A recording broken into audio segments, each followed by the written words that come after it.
PODCargo. Földön, vízen, levegőben. First of all, I would like to welcome our guests. This is the international part of the conference, so we switch to English. We could switch to German as well, but it would be a bad joke against the translators, I guess, so we stick with the English. We are Austrians, we don't talk German. Okay, that's true. Just a kind of that's German. Different. That's a different language.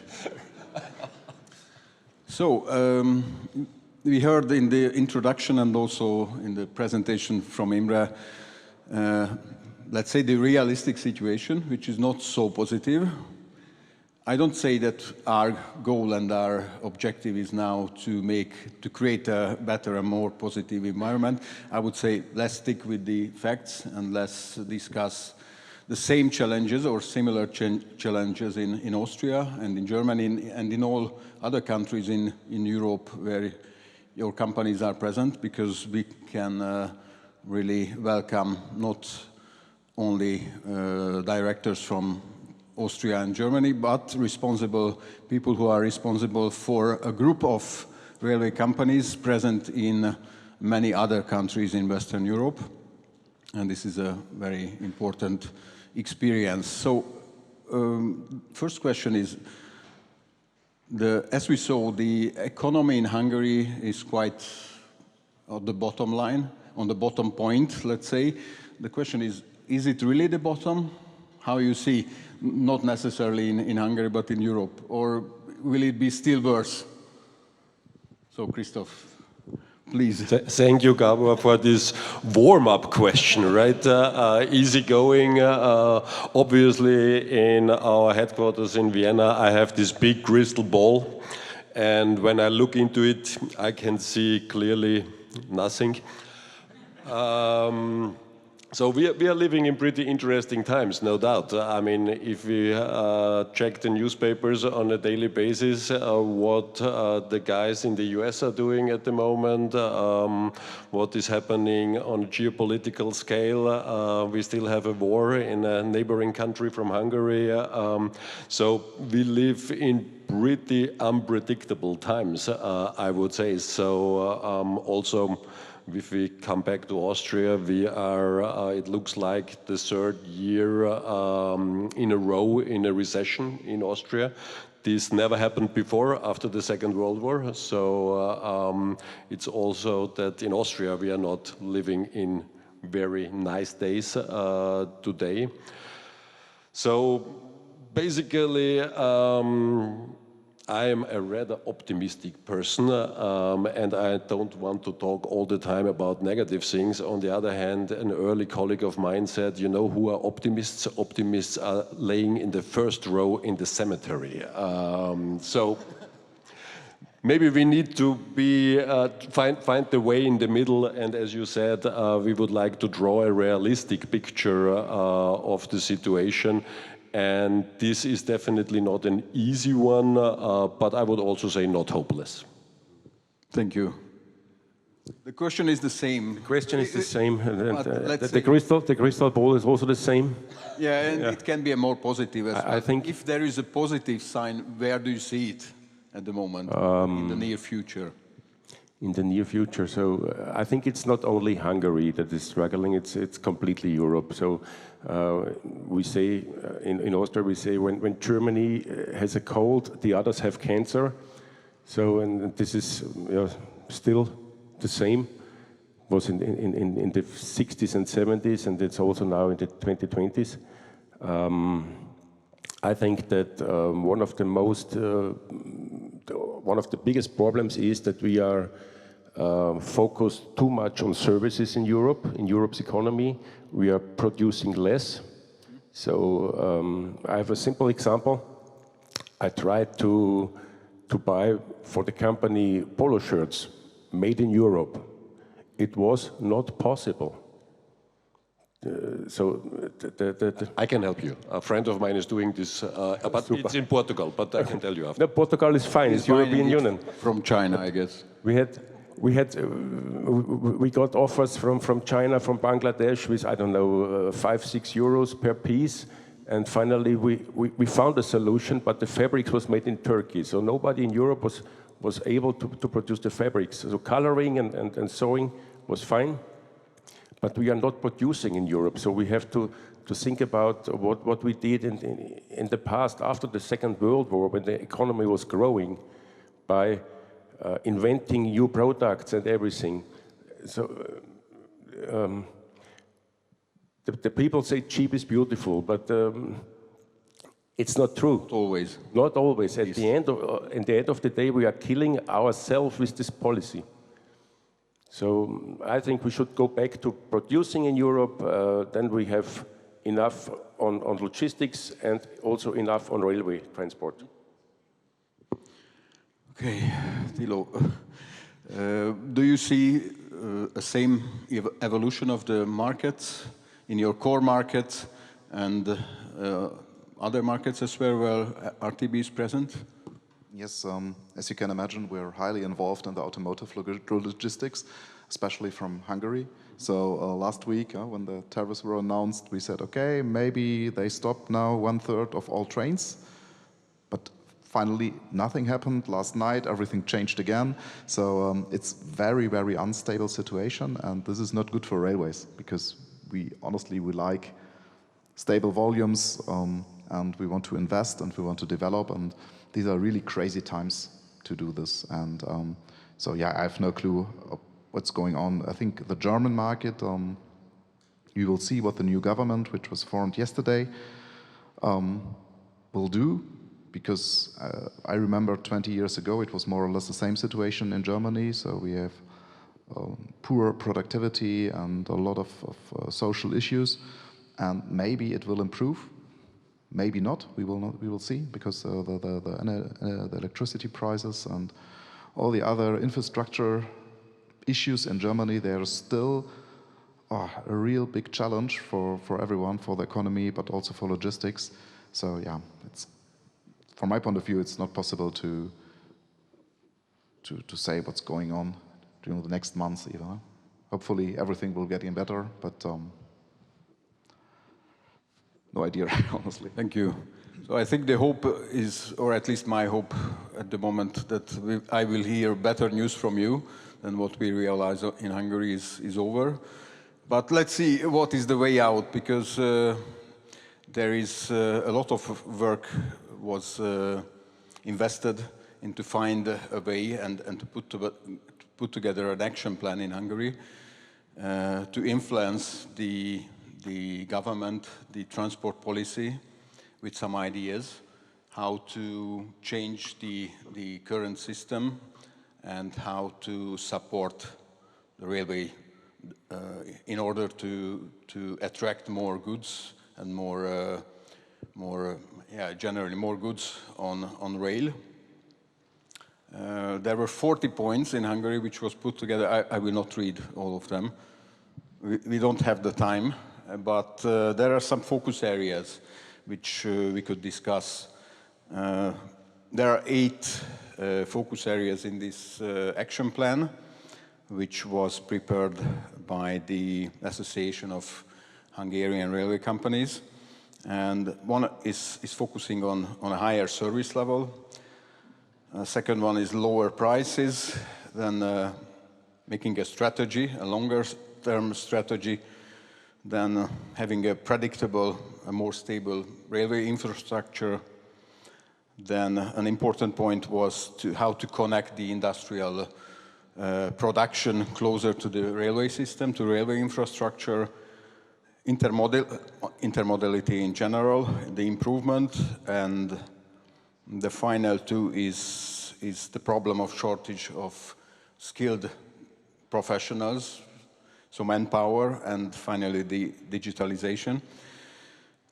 Let's start with probably the one which is most important, which is money, I think.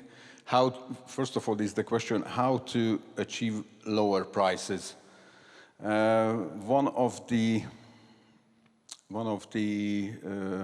ideas is that because we had all over in Europe, but especially in Hungary, we had big problems with the stability of the energy prices, and this was affected us. We were affected very much. The question is, how could be changed the system of the purchasing of the electric power for traction? Do you think it's a good idea to have a more open system and to have the opportunity to buy electric power from outside of the current structure, which is more or less the... Who would like to start? It's not an easy... It's very easy. Opening a market is always lowering the prices. Mm-hmm. So we have the experience in Germany and in the Netherlands that we have reliable and low energy costs. But I don't think that just the energy is one of the factors. So in my opinion, railway is cheap enough. Mm-hmm. So we don't have to lower the prices. When we compare with the trucks on a long distance, we always get a benchmark of, let's say, €1, €1.10, sometimes €1.20, and it depends on the distance. If the distance is 800 kilometers or more, we can reach this benchmark. Mm-hmm. So it's not a question of costs. Of course, energy is expensive, especially here in Hungary, but by opening the market, it will be lower for sure at the beginning, but then the market is rising up and down. So on the other hand, if the price is how to say, is stabilized by the government. Mm-hmm. So the problem is not the level of the price, but the instability is more. Maybe, yeah. Uh-huh. Yeah. Okay. Of course, any other ideas are welcome.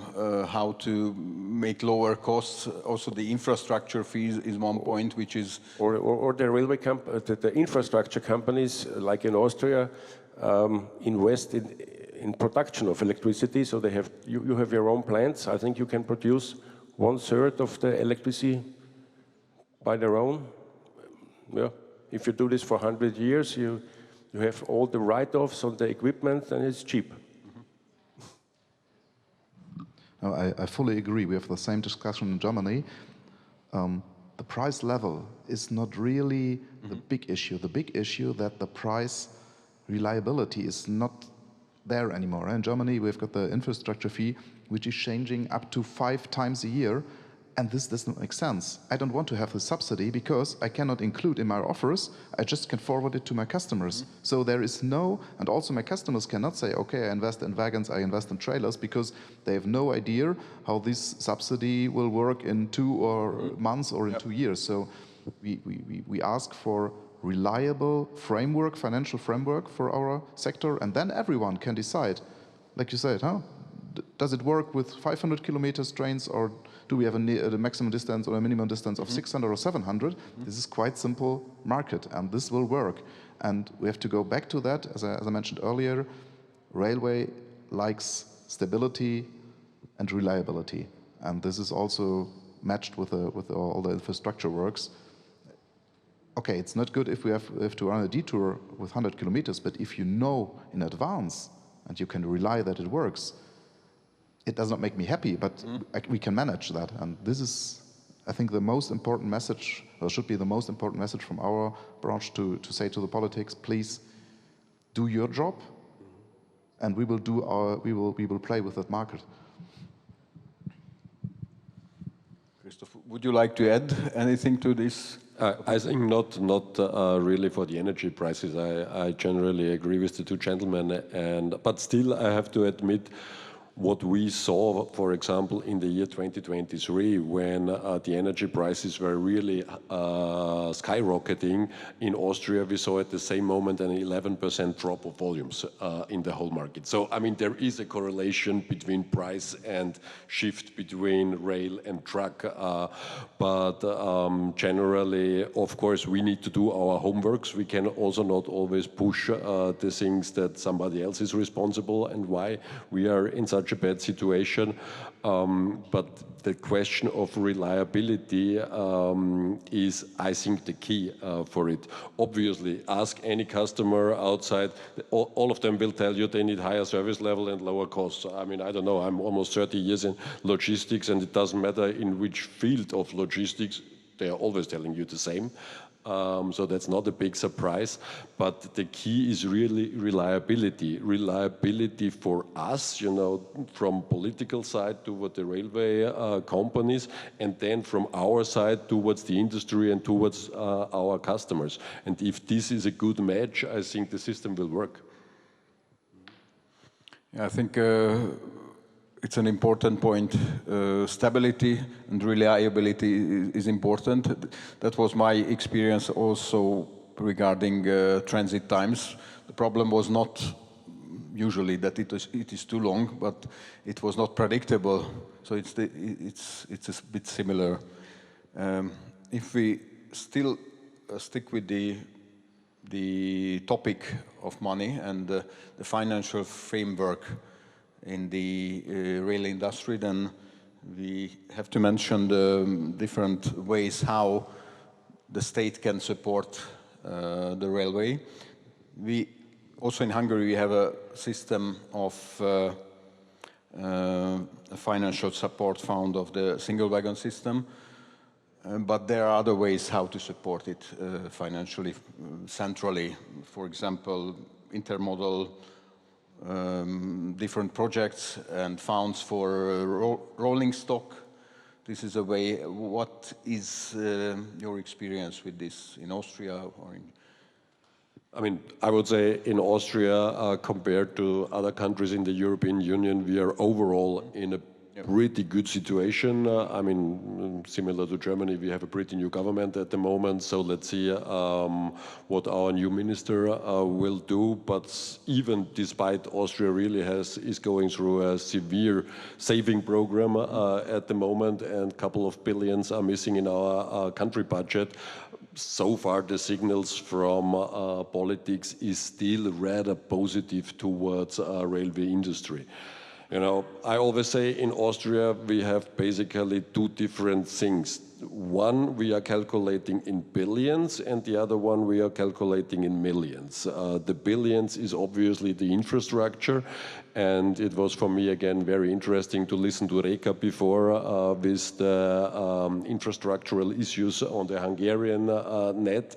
And obviously we have also issues in Austria, but if you look at the financing part, we have a 6 years framework, basically a rolling one, and you can really calculate long-term with the infrastructural topics in Austria.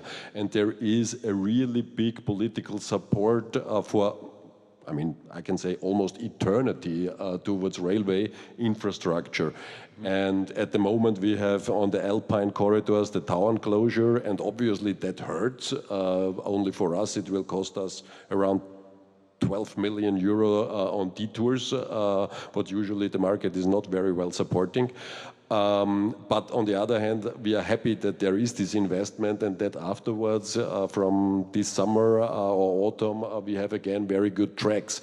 And unfortunately, whole Europe is suffering at the moment, sorry to say, but because Germany did not do things like this in the last 30 years or whatever.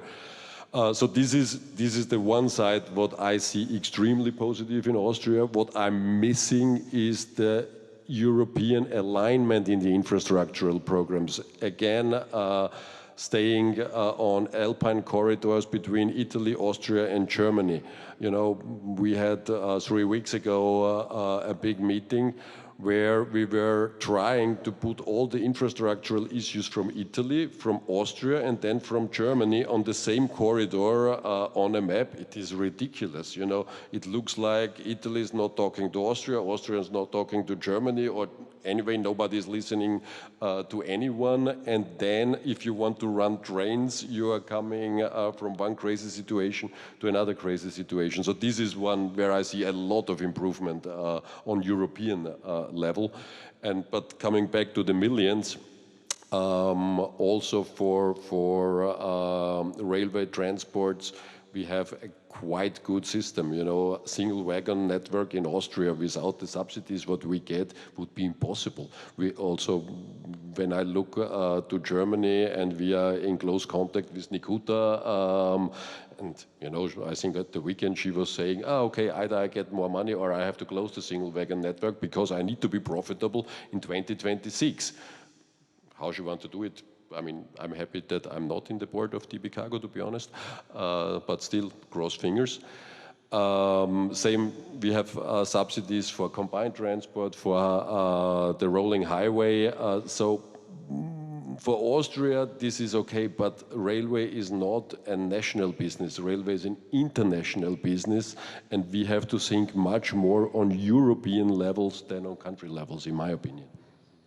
Sorry for being a little bit long on this one. No, it's fine. Yeah, so Germany looks a lot to Vienna, and we also visited Vienna, and all the guys that are doing this rolling planning system. Hopefully we copy it, and hopefully we copy it in a good way. Like the single wagon subsidy, it was copied in a bad way. That's why Nikuta now is crying for more money, because everyone said, okay, it will not work. There's a fun fact, we still do not know the amount of subsidy for this year. So how will you develop your business if you have no idea who is getting which amount? So this is really completely crazy. So it's a bad copy of the Austrian system. It was, yeah, maybe for political reasons, I don't know. But we have to improve the system. I agree with you. Single wagon transport needs kind of support, otherwise it will not work. So, but also, no, yeah, the kind of support, maybe the DAC, I think we discussed about that last year here, but DAC, maybe Nikuta said it might be a solution. I'm not sure if this will be a solution to make it cheaper. Huh? But there is, as you mentioned, it's a European issue. And what Europe could do is, especially to reduce the prices, is to make railway not that complex anymore. Huh?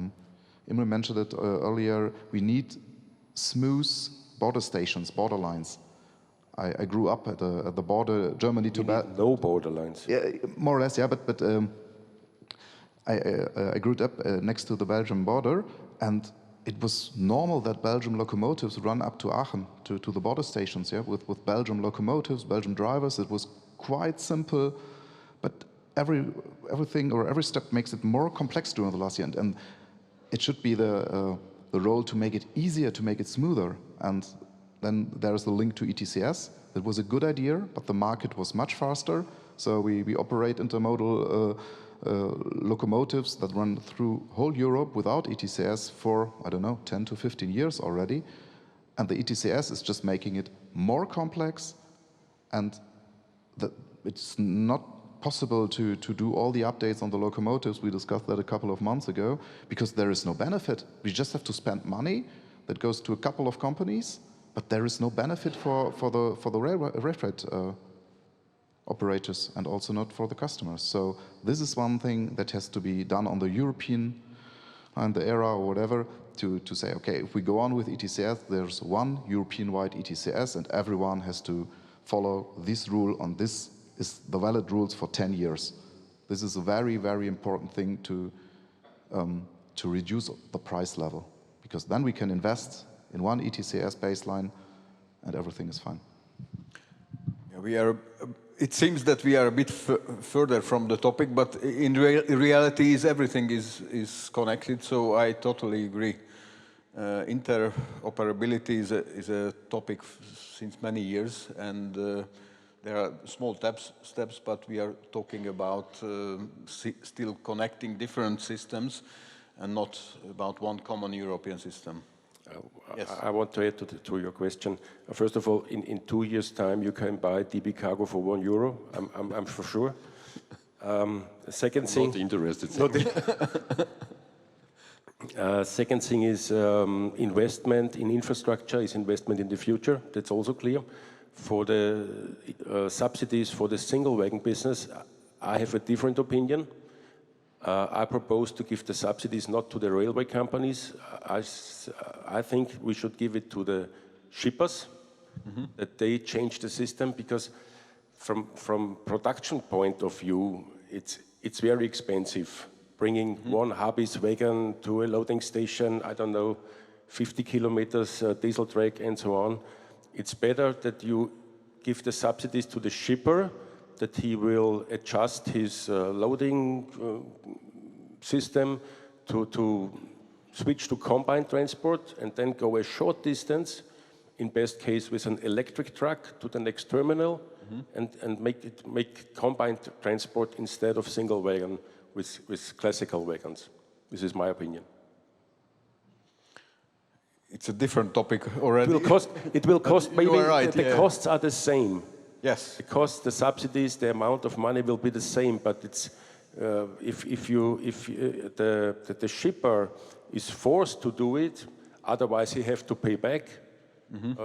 I think this is a possible solution, or a feasible solution. Yeah, a bit later we will cover also the single wagon question, but you're right.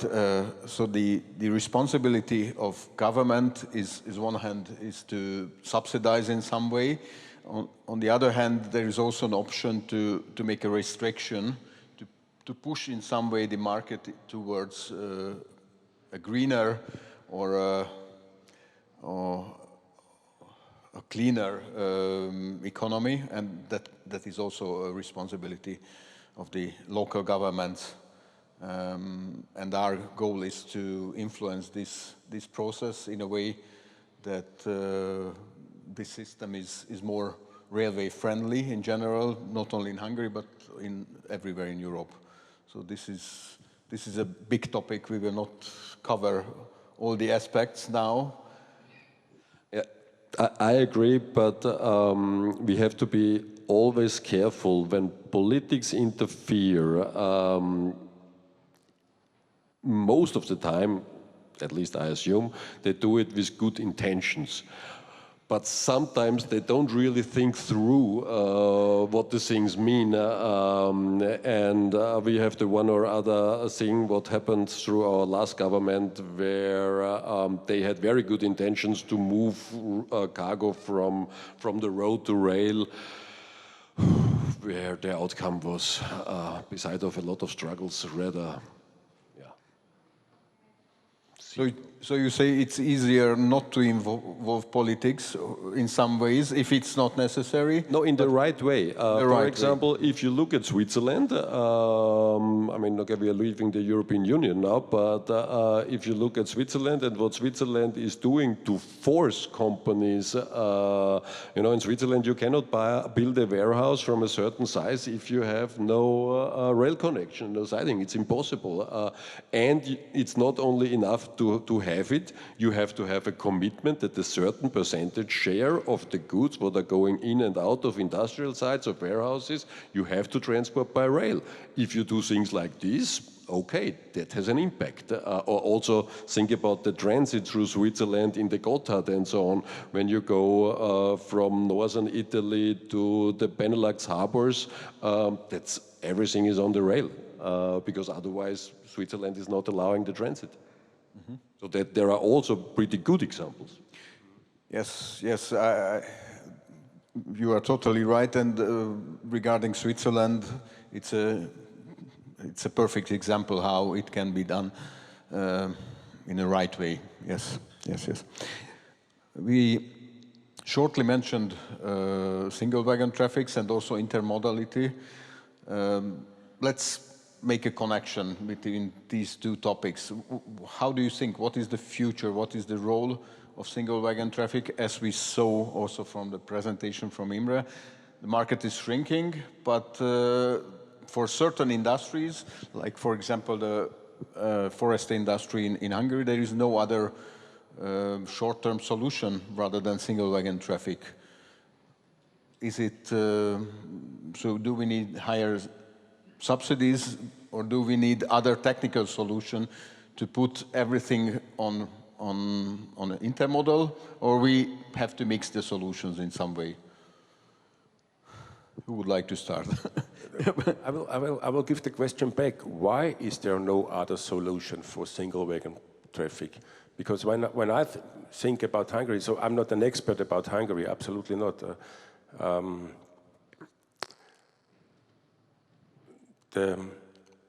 But what I know is that the private sidings for single wagons, they are in a poor condition. They are C load, maybe B load, extra load. So it's not possible to go with modern equipment there. So why is it necessary to keep it as a single wagon business? Why not switch to combined business or combined transport? On a short term, it's a question of costs and prices. Why is it a question of costs? Instead of a Habis wagon, bring a semi-trailer. And then I agree with Imre, we need more craneable semi-trailers. That's for sure, 10% is not enough. But I was talking to some operators working 100% with semi-trailers, and I think you know the big blue one with the yellow letters. He said they have in overall 15,000 semi-trailers. All of them are craneable. They replace 600 to 800 pieces per year. And he said the costs per piece is 2,000 euros more than a normal trailer. 2,000 euros. So if the European Union says to the producers of the trailers, you will get 2,000 euros subsidies making just craneable trailers, the problem is solved. Maybe. It seems to be very easy, but it seems very my easy, experience is a bit different. But this is an important input. What you it will not work in France, in Spain, and Portugal, because there is poor infrastructure for terminals. But on Balkan area, Eastern Europe, Central Europe, there are so many trailers on the road that could be switched to rail very easy.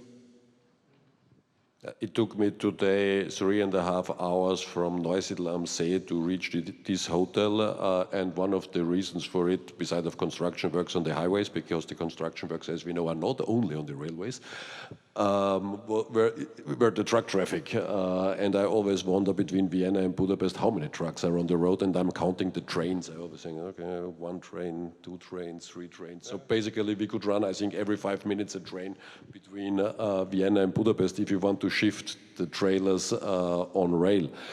And I agree with you that we need to think about such kind of solutions in the future, but in the short and also on the mid-run, I think it is completely unrealistic to shift the single wagon transports to intermodal. We have in Austria a modal split of about 27%, and the only reason why we have this is of single wagon network. And when there will be 2 big challenges in single wagon network, even in a country like Austria that gets quite decent subsidies for it. One is the workforce. You need to find the people also in 10 years, 15 years who are ready to do this job out in the weather, in the rain, 24/7 the whole year, to put the wagon groups together and so on. And I'm afraid that maybe the workforce will run out faster than the duck will come. So I'm not sure if there will be a good match between the two. And the second thing is the investments. When you look at the shunting locomotives are pretty old throughout Europe, you know, no matter in which country you look for the single wagon networks. And all of the countries would have to do several millions. And if you look on, I mean, I know from Austria, and there it is a 3-digit million figure. So if you look at whole Europe, we are talking about billions of euro what we would need to invest in shunting locomotives, most probably in the next 10 years. And so those two are definitely challenges because there is not really a working business plan without subsidies. But I think it will be a process and it will not be a decision from one day to the other. And maybe in, let's say, 10 years from now, we will see a combination of both. We will see maybe a shrink single wagon network, because if you listen to Germany, and a big part of the single wagon network is international and not national. And for us, as for most of the countries, like also Hungary, Germany is a very important partner in single wagon network. If Germany is now reducing the corridors for single wagon network substantially, it has an impact for whole Europe. And so maybe intermodal might increase here or there, single wagon might decrease, it might be a combination of both. How do you see the situation? Honestly, I really like the idea of a disruption, because sometimes maybe this helps. Huh? But especially in Germany, we have to change something. Huh? That's what we discussed earlier, because now we have a lack of capacity on major routes, especially during the next 5 to 6 years. We will see how long the Generalsanierung thing will last. And now, to receive subsidies, you have to run short trains. Honestly, this is the craziest subsidy I ever heard. Huh? We have a lack of capacity, and now we force the railway operators to shorten their trains to receive subsidies. So this is not possible to do like this anymore. And on the other hand, especially the steel industry, which is the most important customer for the single wagon transport in Germany, they are not in a good state to go for a disruption. So this is, I think, the political idea in Germany to support this industry during the next years. So even if I like the idea, I think it's not the right time to do it right now. But there has to be a change of mind. There have to be new ideas, and we will see. But yeah, it's not clear for me which solution will match best, because we have to be honest that single wagon traffic has to be reduced in the end. Huh? But maybe we find a way for a period to support it and to give it time to look for a better solution, like combined traffic or whatever. Yeah, maybe it's 2 steps forward instead of 1.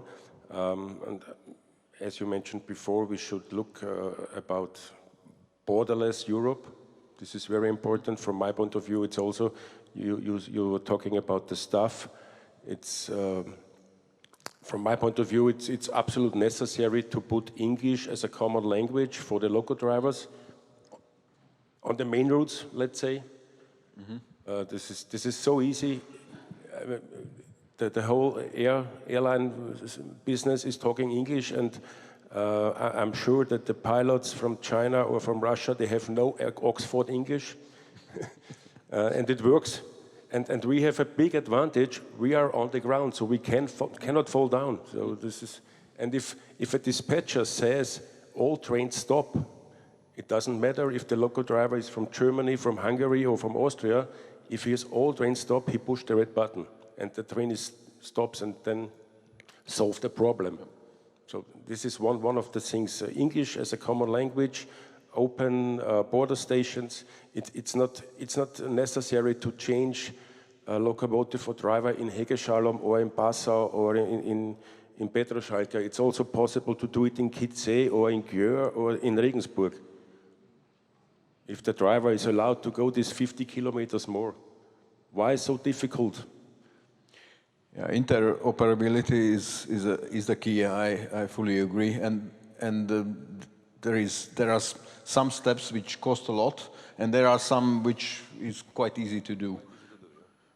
just the willingness is that there is a lack of willingness sometimes, probably. Yeah. You mentioned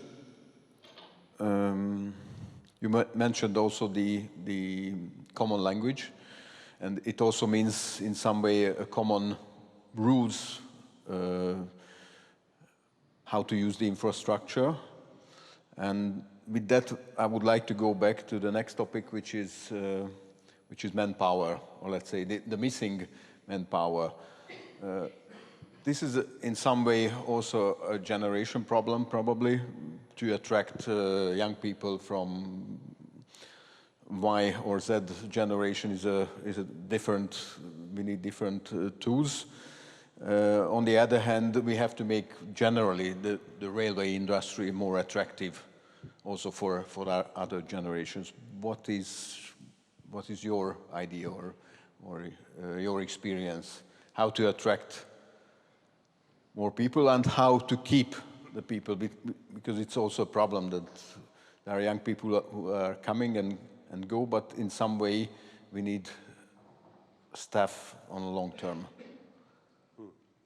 It's a difficult question because I remember I got my first H0 railway Christmas when I was, I don't know, 8 or 9 years old.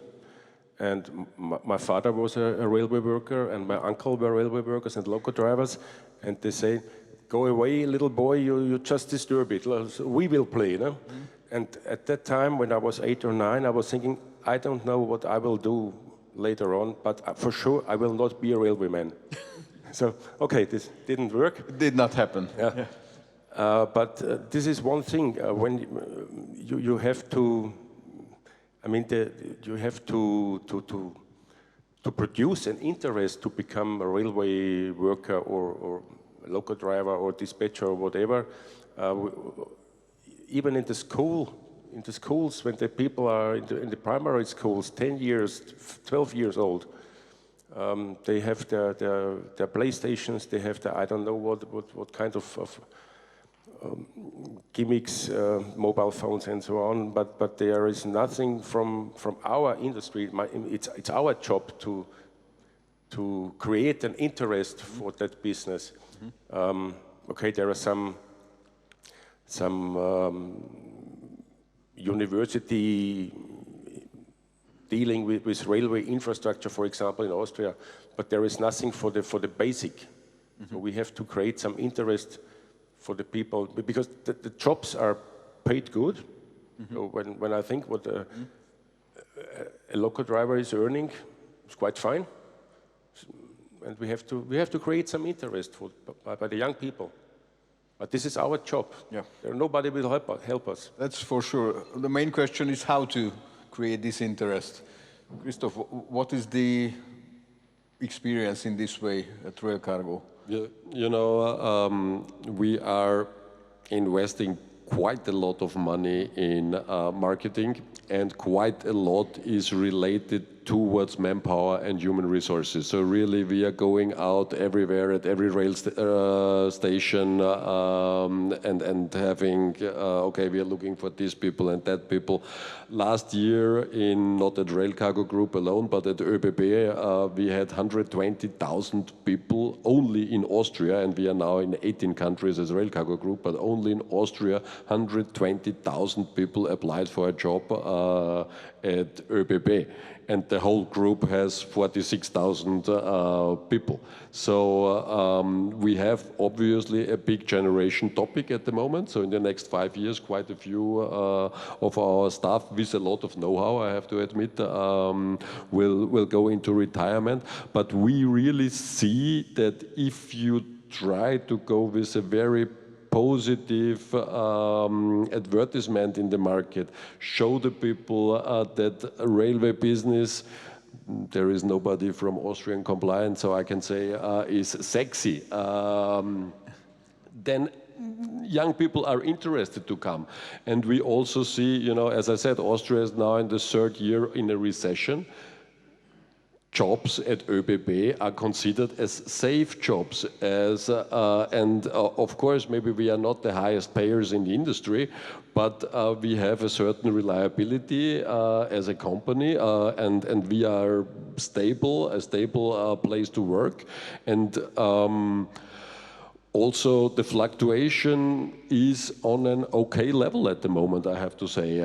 So it's not something critical, just this is the average. So on average level, I'm pretty happy at the moment. The problem are in our company, we have more than 100 different jobs. And there are a few jobs where it is very critical to get people. This is same like with the truck drivers. You know, when we talk about intermodality, I think meanwhile more than 30% of all truck drivers in Europe are over 55 years old. So we have to push intermodality to bring the trucks on rail. And I don't know any young guy who said my future wish is to become truck driver. And this is similar when you think about shunting and whatever, it's very difficult in certain areas. Yeah, I know you managed to attract some new colleagues also in Hungary, but what is the experience? There are many thoughts about how keeping people in the business, and that's what I'm a little bit afraid of. We hire a lot of people, also young people, especially in Germany, as you mentioned. The recession leads that the transport, the logistics sector, the public sector more or less, also for bus drivers, which we have in our company, and the passenger train drivers, we really hired dozens of people. But the specialists, that they are, like we talked, we have to be more positive about our branch. It should be, we have to come back that the system works. It's okay if there are deviations, but when the deviations works and our trains run more or less like planned. But at the moment, I think it's really, well, for us, the biggest challenge to keep the people motivated, because they come to office at the morning and they get the list of the cancelled or stopped trains due to whatever. Last night there was a demonstration in Rotterdam that stopped, I don't know, 10 trains because we were sitting there, and then the DB is missing the people on for the switches and the signals. Yeah, and there's so many things that do not work in our business, and this is my focus to keep these specialists motivated and to be a positive member of the branch, to say, okay, railway is working, and it's a good thing to work with the railways, and we have to change that, and then we are back to the stability and the reliability. Because if we have a good framework, if we have a good working administration of tracks, and stable volumes in the market, I think we can discuss more positive also towards our employees or future employees. Thank you. Slowly we are coming to the end of our time. When we started to prepare for this conference in January, we did not know what will happen on the market and generally in politics. For example, how Mr. Trump announced the new tariffs, and then later how he suspended that. So there is a lot of going on. Is it too early to say already that we are before a larger change, before probably the end of the global economy, and there will be more local cooperation rather than working in a global environment? It's a bit philosophical, the question. Maybe it's too early. You're coming back to the beginning when Christoph said the crystal ball. Yeah, the crystal ball.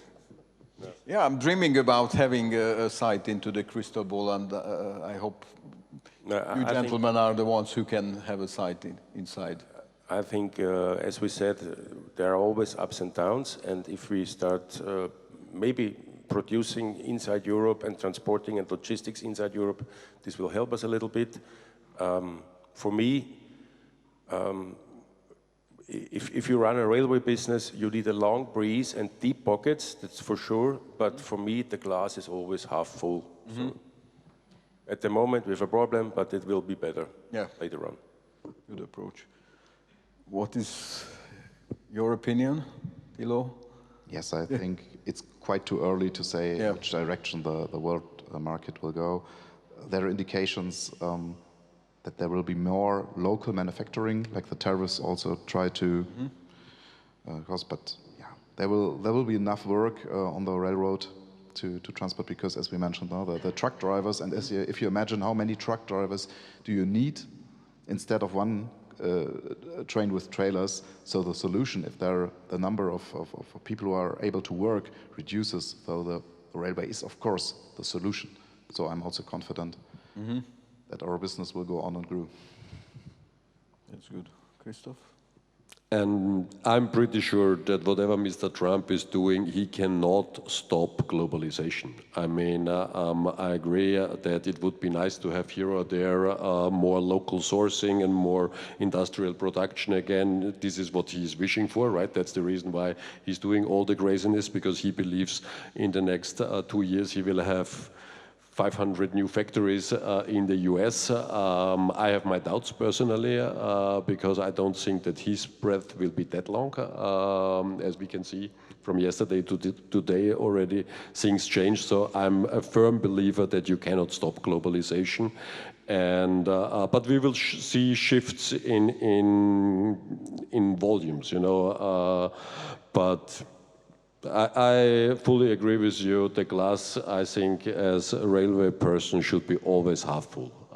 And if we keep our optimism, if we keep a positive mindset, and we love what we are doing, I think many people, or all the people here in the room, can have a big contribution for a positive future of railway. I think this is an optimal message as an end, having an optimistic view. Thank you for your participation. Thank you for your very interesting opinion and inputs. It was very interesting to see different views, but in some way we agreed that the main topic is how to create together, how we can work together and to make it more successful. So, thank you.